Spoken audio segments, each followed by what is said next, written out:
because of her obsessive-compulsive disorder. The intern casually deleted 3 cents from the company accounts. As a result, the entire finance department worked for 2 nights straight because of her mistake. Unexpectedly, she took out a $1 coin and said she would cover the 3 cents, then turned around ready to leave work. But the woman who was the finance director immediately blocked her way, saying that 3 cents was enough to send her to jail. The intern thought the woman was bullying her and called the vice president, saying there was an old woman here, making a big deal out of 3 cents. And even trying to send her to jail. After hearing this, the vice president rushed over to check the situation, not knowing that a misunderstanding driven by personal bias would cause him to mistake the wrong person for the finance director. It turned out the vice president was the husband of the company chairman. That day, the chairman told him to properly receive the finance director, because the entire company public listing process depended on her approval. But when the vice president looked up, he saw the former campus beauty he once failed to pursue, thinking she had graduated from the finance department, and that she even shared the same last name. The vice president let his personal feelings interfere,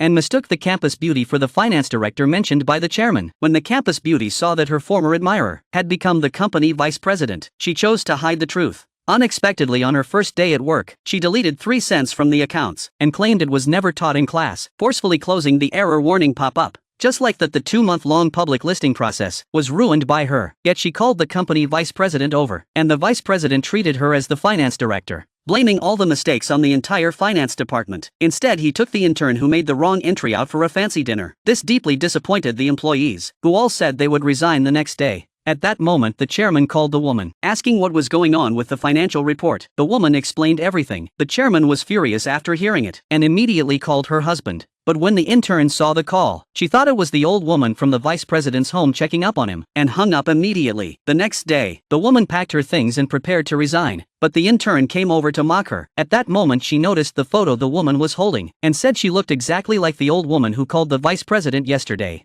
Seeing this, the woman decided to tell her the truth.